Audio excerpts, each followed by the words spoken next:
नमस्कार, स्वागत है आपका। मैं आपके साथ सतेश नैन मोर और आज हमारे साथ हरियाणा की राजनीति से जुड़े एक ऐसे चेहरे हैं जिनको आपने बहुत बार राजनीति में एक बड़े मुकाम पर देखा होगा। आज भी राजनीति में पूरी तरह से एक्टिव हैं। कैप्टन अभिमन्यु हमारे साथ हैं।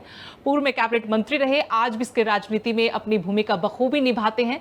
और आज जब हम उनसे बातचीत करेंगे तो चर्चा सिर्फ राजनीतिक नहीं होगी, बल्कि उनकी निजी जिंदगी पर चर्चा होगी। हरियाणा के राजनीतिक भविष्य, हरियाणा के भविष्य विकास को लेकर चर्चाएं होंगी। तो हर पहलू को छूने की कोशिश हम आज की चर्चा में करेंगे। स्वागत करते हैं सर आपका बहुत बहुत। बहुत बहुत धन्यवाद Sudesh ji, thank you so much. सबसे पहला सवाल यही है कि आपके समेत बाकी बड़े चेहरे भी जो जाट समुदाय स्पेशली थे, जिनको बहुत मान सम्मान देते हुए कैबिनेट में भी जगह दी, पार्टी प्रदेश अध्यक्ष भी बनाया, वो सारे हार गए चुनाव। देखिए, काम सरकार में रहते काम एक अलग चीज़ है। हाँ। और चुनाव का परिणाम एक अलग चीज़ है। चुनाव का परिणाम बहुत सारी चीज़ों पर डिपेंड करता है। मैं अपना कह सकता हूँ, अगर मुझे 51,000 वोट लेकर के जनता ने जिताया था 2014 में, तो मुझे 2019 में 62,000 वोट दिए। तो जनता ने वोट जब ज़्यादा दिए तो मैं मान के चलता हूँ कि इतने और लोगों ने सोचा इसको जिताना चाहिए। और मेरे सामने का वोट का जो समीकरण है वो एक जगह पर इकट्ठा पढ़ करके और वहाँ हम उनसे पीछे रह गए, तो वो चुनाव के हार का कारण बना। तो बाकी लोग हैं, उनका भी ये एक चीज़ ध्यान में तो आती है कि इस प्रकार की कुछ घटनाएं हुई हरियाणा में कि जिन घटनाओं को 2014 और 19 के बीच में वह हमारे जो मुख्य समाज है, मुख्य समाज के अंदर एक धारणा बनी कि ये सरकार में जो है उनके साथ में ठीक बर्ताव नहीं हुआ, एक धारणा बनी। तो वो एक नेगेटिविटी जो है उसका नुकसान। आप सीधा सीधा अगर बात करें जाट आरक्षण के आंदोलन की बात कर रहे हैं कि क्योंकि उसमें लोगों को गुस्सा था कि आप लोगों को खुलकर सामने आना चाहिए था। जो सरकार में बैठे हुए चेहरे हैं, चाहे आप हों, ओम प्रकाश धनखड़ जी हों, सुभाष बराला हों, वो उस तरह से खुल के सामने नहीं आए जैसा उनको अपेक्षित था। ये खुल के सामने थे, सब समर्थन करना, सब पक्ष में थे और खुल करके थे। हाँ। कोई छिपा करके नहीं था। ओम प्रकाश जी भी खुल करके थे, मैं भी खुल करके था। आधी कैबिनेट हार गई फिर, और उसमें बड़े बड़े चेहरे। हम समर्थन में खुल करके थे। हाँ। और सरकार भी सकारात्मक थी। सरकार ने भी प्रयास पूरा किया कि आरक्षण को व्यवस्था को बनाने का जी। परंतु कानूनी प्रक्रिया अपनी जगह पर है। विपक्ष अपने प्रचार में वो कामयाब हुआ। जो षड्यंत्र खेला था हरियाणा की सरकार को उन्होंने डिस्टर्ब करने के लिए, तो वो षड्यंत्र में वो कामयाब हुए। और उसका परिणाम क्या हुआ? उसका परिणाम आज तक समाज ने भुगता है। जो हमारा समाज है, अब देखिए 2019 से 24 5 कैबिनेट मंत्री समाज के, deputy chief minister Dushyant Chautala ji, Chaudhary Ranjit Singh ji, Chaudhary Jaiprakash Dalal ji, Shrimati Kamlesh Dhanda ji, Devender Babli ji, तो 5 कैबिनेट मंत्री उस सरकार में रहे। उसके बाद भी अगर ये विश्वास नहीं बन पाए तो हम तो 14 से 19 के बाद 19 से 24 की बात भी कर रहे हैं। तो कहीं ना कहीं विपक्ष का एक बहुत बड़ा वर्ग वह पॉलिटिकल पोलराइजेशन करने के अंदर कामयाब हुआ किसी न किसी मुद्दे को लेकर के। तो जो जेजेपी थी उसका सारा मुद्दा क्या था? उसने पूरे गुस्से को अपने साथ में उसका लाभ उठाया। जो भी गुस्सा था, जी जी, पॉलिटिकल उस कम्युनिटी में जो गुस्सा जाट समुदाय में उसको लाभ उठाया। हाँ। लाभ उठा के क्या किया? गुस्से को भी बेच दिया। वो गलत किया उन्होंने, बीजेपी के साथ नहीं जाना चाहिए था। बात वो नहीं है। हाँ। बात एक है कि उन्होंने जिस मुद्दे पर वोट लिए उससे उलट चले। अभिमन्यु और ओम प्रकाश जी, हमने वोट लिए कि बीजेपी की सरकार बना करके आपके लिए ये काम करेंगे, मनोहर लाल जी मुख्यमंत्री बनेंगे और हम मिलकर के उनके साथ में आपके लिए ये सेवा करेंगे। उसके लिए हमें जिन लोगों ने वोट दिया उन्होंने हमारी बात को हमें अपनी जगह सही और गलत मान करके, जिसने सही माना उसने हमें वोट दिया, जिसने गलत माना हमारे विरोध में किया।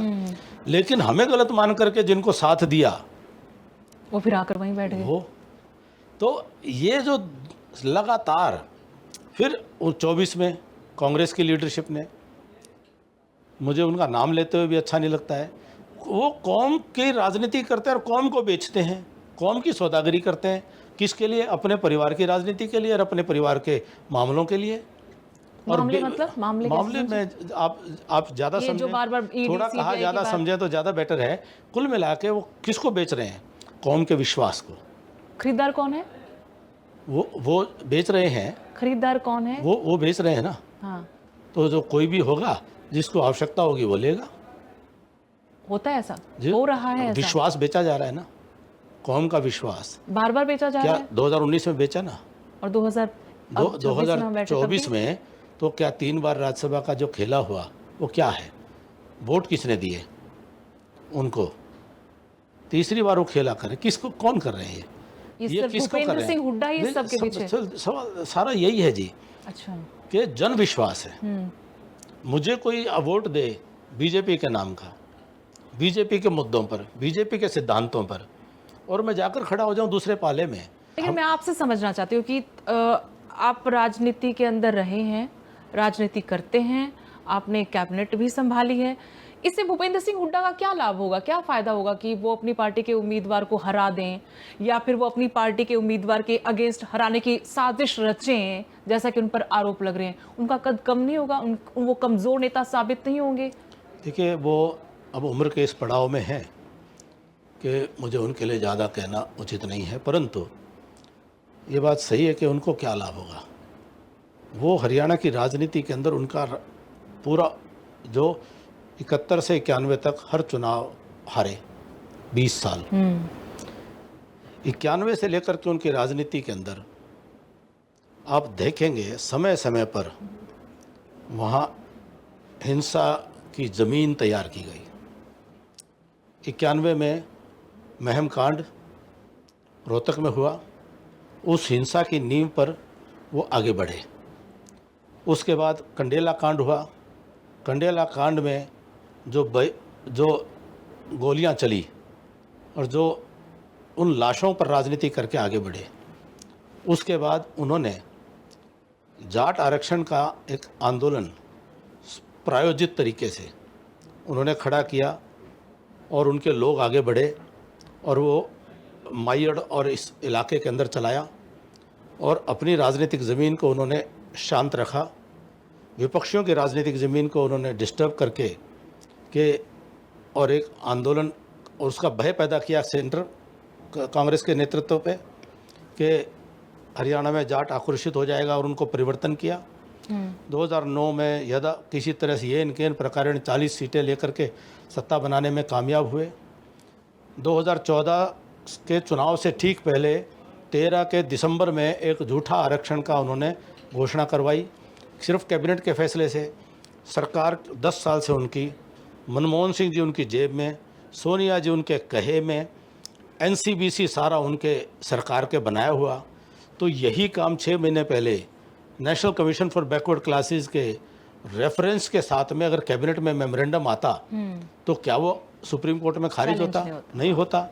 तो यानी कि उनकी नीयत पहले दिन से खराब थी और उसका मकसद था, जाती हुई सरकार है, वो हारती हुई फौज थी, वो हरियाणा हारती हुई फौज जाते हुए कुएं तालाब में जहर मिलाया करती है।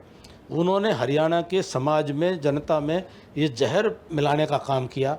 2014 में हार होने के बाद तुरंत उसको एक्सप्लॉइट करने की कोशिश की और उन इलाकों में आरक्षण आंदोलन की उन्होंने हवा दी जिन इलाकों में पहले आरक्षण आंदोलन का कोई नाम नहीं था। और वो अपनी हार नहीं पचा पा रहे थे, और जहां पर आरक्षण आंदोलन जो था पहले हो रहा था वहां उनको तकलीफ हो रही थी कि वहां कीड़ी भी नहीं मर रही। हाँ, ये प्रोफेसर वीरेंद्र वाली ऑडियो के तो ये उनको तकलीफ हो रही। प्रोफेसर वीरेंद्र तो एक मुंह था, पीछे का तो सारा खेल जो है ये तो सब जानते हैं। तो वो खेल रचा कि इस सरकार को डिस्टर्ब करना है, ध्यान हटाना है लोगों को, उनके कुकर्मों पर जांच हो, उससे ध्यान हटाने के लिए कि उनकी रोज पेशियां कोर्ट में इधर उधर, दूसरे मुद्दे छेड़ो। तो और इस एक तो ये एंगल है। दूसरा है कि अपने परिवार के अतिरिक्त कोई दूसरा आगे ना बढ़े। अपना कोई कितना ही कैसा ही कितना काबिल नाकाबिल, क्या हरियाणा प्रदेश में और कोई काबिल व्यक्ति नहीं था? क्या रोहतक के अंदर जब लोकसभा में लेकर के आए थे कोई और व्यक्ति काबिल नहीं था? क्या उनकी पार्टी में और कोई व्यक्ति काबिल नहीं था? हरियाणा की माओं ने क्या काबिल बच्चे जनने बंद कर दिए थे कि उन्हीं के परिवार से जो आएगा उसी को आगे बढ़ाया जाएगा? तो उन्होंने अपने परिवार को बढ़ाने के लिए सबको ख़त्म करो पार्टी से, पार्टी के बाहर, कैप्टन अभिमन्यु जी पार्टी के अंदर भी वीरेंद्र सिंह जी को हरवाने में उन्होंने, उचाना में रणदीप सिंह जी को हराने की उन्होंने कोशिश की। उन्होंने जींद और नरवाना दोनों बात कर रहे हो, सब जगह जी, केवल यही नहीं, उन्होंने हर किसी का विरोध करके जो भी पार्टी में चैलेंज कर सकता था। उन्होंने किरण चौधरी जी के साथ में क्या हालत करी थी जब वो सरकार में थी, कि वो रो रो करके उनका हाल रोना पड़ता था उनको अपने हकों को लेने के लिए। तो इतना ज़्यादा उनकी राजनीति में सामाजिकता, एक सबके साथ मिल कर के काम करने का स्वभाव, और जो लोग उनको आगे बढ़ाने वाले लोग थे, जो अच्छे लोग थे, वो कोई भी उनके साथ में नहीं रहा। किस प्रकार के तत्वों को लेके चलते हैं आप जरा देखिए कि आज उनके साथ में 5 उनके जो पंच प्यारे हैं, जो दीपेंद्र सिंह जी की जो फौज है, वो पंच प्यारे उनके किस चरित्र के हैं, और आदमी के कैसे पहचाना जाता है। आदमी, man is known by the company he keeps, आदमी अपनी सोबत से पहचाना जाता है। तो आप लाख मुकुटे लगा लो, आपकी सोबत बता रही है कि आपका मूल चरित्र कैसा है। कि जिस प्रकार उनमें से कोई खामी है जो 5 विधायक साथ रहते हैं? आप सिर्फ उनके समाज में, उनके बारे में उनकी रिफ्लेक्शन क्या है, आप उनके रिफ्लेक्शन को ही देख लीजिए, तो वो पता चल जाएगा कि वो पंच प्यारे, उनका पूरे हरियाणा के अंदर उनका आचरण को लेकर के क्या चर्चा है। मैं 2016 के उस एपिसोड पर आना चाहती हूँ, उस कांड पर जिससे आज भी हरियाणा की राजनीति हो, या आप हो, या भूपेंद्र सिंह हुड्डा हो, या जाट समुदाय हो, उसका पीछा नहीं छूट रहा है। वो था उस वक्त के सबसे ताकतवर मंत्री कैप्टन अभिमन्यु की कोठी को आग के हवाले करना। उसकी सच्चाई क्या है? क्योंकि अब वो आरोपी बरी हो गए सीबीआई कोर्ट से, उसके बाद कुछ नए तथ्य सामने आ रहे हैं। उसमें से एक आरोपी भी है धर्मेंद्र हुड्डा। उसने वीडियो में आके जो दावे किए हैं कि इसके पीछे भूपेंद्र सिंह हुड्डा सीधे सीधे जिम्मेदार हैं, साजिशकर्ता वही थे, सिर्फ आपको मोहरा बनाया जा रहा था, आपको दिखाया जाता है कि आप सबसे बड़े साजिशकर्ता हैं, आप सुपर सीएम बनना चाहते हैं, आप उस कम्युनिटी का चेहरा बनना चाहते हैं, उसको लीड करना चाहते हैं। सच्चाई क्या है सर उस दिन की? देखिए, 2016 का जो दर्दनाक हादसा था जी, सुदेश जी, कोठियाँ 100 कुर्बान, वो ईंट मिट्टी गारा किए फिर बन जाती है। वो मेरे परिवार के ऊपर भी हमला था, उसमें मेरे परिवार की महिलाएं भी थे, बच्चे भी थे। केवल एक मेरे परिवार पर हमला नहीं था, केवल मेरे स्कूल, मेरे प्रेस और दूसरे प्रतिष्ठान संस्थानों पर हमला नहीं था, हरियाणा प्रदेश की आत्मा पर हमला था। हरियाणा प्रदेश के और विशेष रूप से कुछ जिलों के अंदर हजारों दुकानें, प्रतिष्ठान, संस्थान, स्कूल्स और हजारों गाड़ियां जलाई गई थी। 32 लोग उसके अंदर मरे थे। वो मेरे परिवार, हरियाणा के मेरे परिवार के सदस्य थे। विषय एक कोठी का नहीं था, और उस पूरे प्रकरण में कोई भी सच सामने आने की स्थिति नहीं थी कि सच किस प्रकार से सामने आए। और षड्यंत्रकर्ता खुले आम सारी षड्यंत्र को अंजाम दे रहे थे सब। आज खुद मैंने भी देखा वीडियो, तो वो बता रहे हैं कि वो एनएसयूआई के अध्यक्ष थे। बिल्कुल। एक बता रहे हैं साथी कि वो उनके कांग्रेस के ब्लॉक के अध्यक्ष थे। और भी लोग हैं जो कांग्रेस पार्टी के पदाधिकारी थे। कुछ लोग 10-10 साल तक सरकारी पदों पर आसीन थे। ऐसे लोग जिनका आरक्षण आंदोलन से कोई लेना देना नहीं था, जिनका अखिल भारतीय जाट आरक्षण संघर्ष समिति से एक दिन का भी वास्ता नहीं था, वो किसी धरने पर बैठे नहीं थे। वो अचानक से प्रकट होते हैं रोहतक और अन्य आसपास के जिलों को जलाने के लिए। हरियाणा की आत्मा पर वो प्रहार था। और वो साजिश करता, वो लोग जो भड़का रहे थे आंदोलन को, उसको हवा नहीं दे रहे थे, उसको चला रहे थे। जो मुख्यमंत्री मनोहर लाल जी के नेतृत्व में पूरी कैबिनेट का जब खापों के साथ में समझौता हुआ, सारे हरियाणा से सब जगह से उठ गए और एक जगह पर बैठ करके उस आंदोलन को फिर वहाँ पर ज़बरदस्ती बना करके, बचा करके, रख करके, और उसके मार्फत हिंसा कराई गई। हिंसा का भी शुरुआत जो है रोहतक में छोटू राम चौक के ऊपर कांग्रेस पार्टी के 3 पदाधिकारी, आप कहेंगे तो नाम भी दूंगा। नहीं, प्लीज नाम बताइए, लोग जानना 3 चाहते हैं पदाधिकारी सच्चाई थे, कांग्रेस पार्टी के ऑफिशियल पदाधिकारी थे। आज के इसमें नाम लेके लंबी फेरिस्त नहीं शुरू करना चाहता। ऐसे नाम बता दीजिए, क्योंकि लोग देखिए, राहुल कितना जैन बड़ा- कांग्रेस के अध्यक्ष थे। जी, बिट्टू सचदेवा कांग्रेस के पदाधिकारी थे। एक संभवतः तीसरा नाम में ठीक से नहीं है, वो कोई नाम शायद मनोज सैनी ऐसा कुछ नाम था, मुझे माफी चाहूंगा मैंने गलत इसलिए नाम नाम होता। आपसे पूछे क्योंकि उस वक्त कहा गया कि कैप्टन अभिमन्यु ने खुद अपनी कोठी जलवाई है। मतलब बहुत कुछ कहा गया सुदेश जी। मैं उस पर अभी तो उस पर हिंसा की शुरुआत जिन्होंने करी, जी, कोर्ट के सामने वकीलों का एक सुप्रीम कोर्ट के किसी मैटर पर 10-15 लोगों का सांकेतिक धरना, ये 35-1 का नारा लगाने वाले कांग्रेसी लोग छोटराम चौक से 500 मीटर पर चलकर और उन वकीलों के साथ सिर्फ गुत्थम गुत्था होते हैं और उसका स्वांग रचा जाता है हाथ पर लगा करके लाल निशान कि जाटों को मारा जा रहा है, जाटों बाहर निकलो। ये उकसाने का काम था, ये भड़काने का काम था। रोहतक में जो भी तांडव हुआ वो 3-4 दिन, वो सब स्क्रिप्टेड था? भूपेंद्र सिंह हुड्डा स्क्रिप्ट राइटर थे? वेल स्क्रिप्टेड था पूरी तरह से, और वो सारी उनकी टीम थी। सारा वो गंगोत्री वहीं से ये सब निकल रहा था।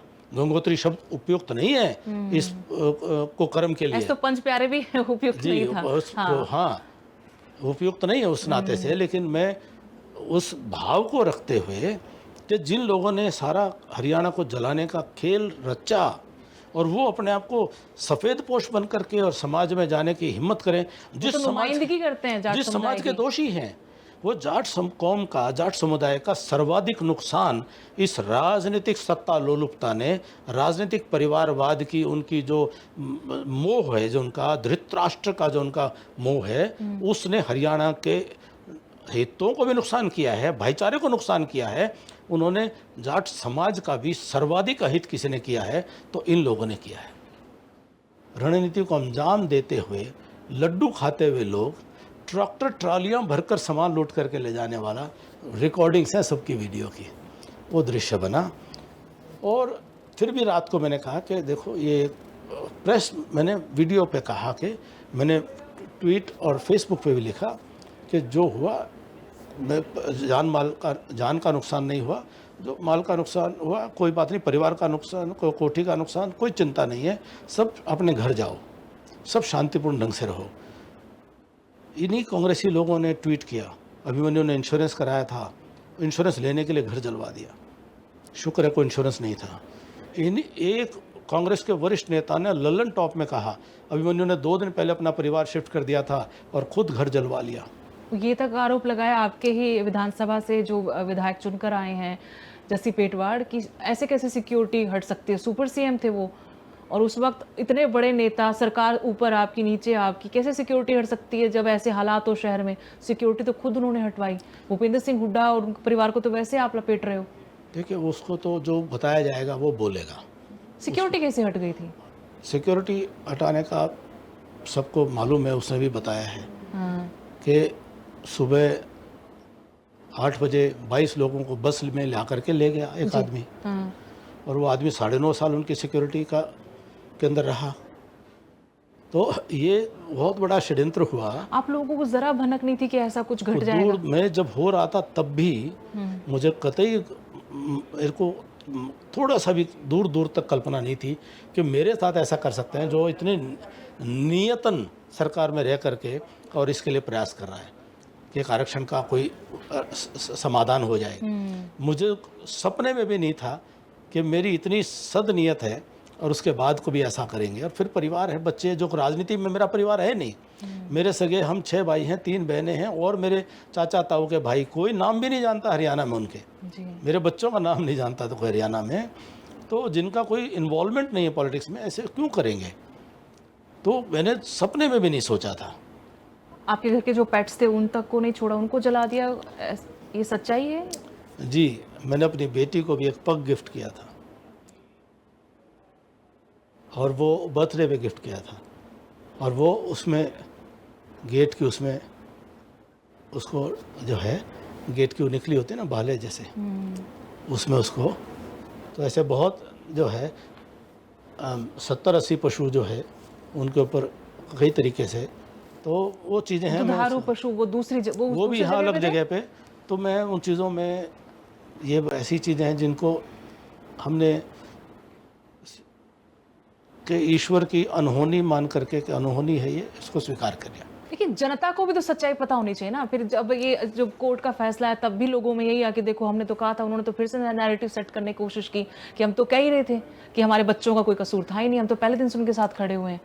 वो अपना काम करेंगे, सच्चाई छुप नहीं सकती, आत्माएं जागती हैं, और आत्माएं जाग रही हैं तो लोगों को पता चल रहा है।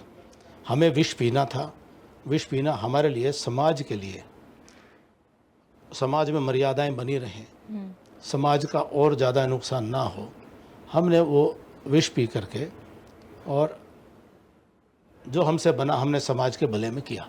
यशपाल मलिक ने भी हाल ही में ये कहा है कि साजिश तो रची गई थी कैप्टन अभिमन्यु के खिलाफ। उनका क्या रोल था? देखिए, उस वक्त की बात करें तो 2 आदमियों ने हरियाणा में जहर फैलाया, राजकुमार सैनी और यशपाल मलिक। जो भी कोई एक समाज और दूसरे समाज को लड़ाने की बात करेगा, एक समाज और दूसरे समाज के सामने खड़ा करेगा, वह सर्व समाज विरोधी है, मानवता विरोधी है, देश विरोधी है। जो केवल एक की बात करेगा, सबकी बात जो करेगा, वही राजनीति में सही मायने में नेतृत्व करने के योग्य व्यक्ति है।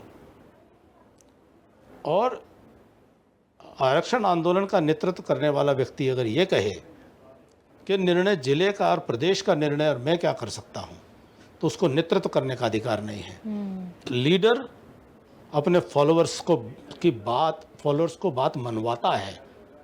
अगर वो फॉलोअर्स की बात सुनने को मजबूर होगा तो लीडर वो नहीं है, लीडर वो दूसरे हैं और वो फॉलोअर है।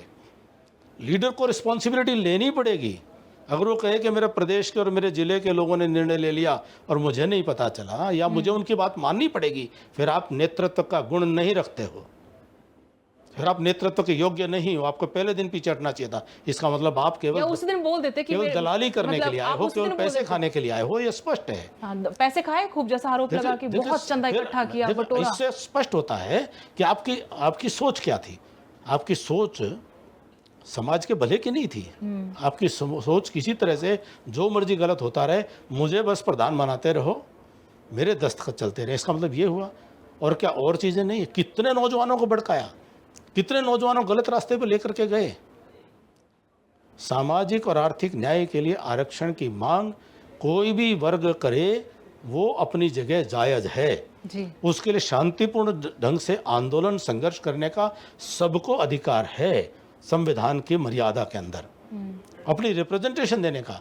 कोर्ट के अंदर तो एक भी ढंग का कोई वकील नहीं खड़ा कर सकते थे। कभी भी उनको कानून की कोई जानकारियां नहीं होती थी, लेकिन लोगों को भड़काना इतना बढ़िया तरीके से उनको आता था। ये कानून का अपने आप को वकील कहते हैं पूर्व मुख्यमंत्री, तो क्यों नहीं कानून ढंग से बनाया? किस बात के वकील हैं? कौन सा एक मुकदमा किसी कोर्ट में बैठ करके लड़ा हो? लेकिन वो अपने साथ 37 विधायक ले आए, आप अपनी सीट भी क्यों नहीं जीत पाए फिर नारनौल से? मुझे तो इस बात का तो संतोष है कि मैं 72,000 वोट लोगों ने मुझे दिए हैं।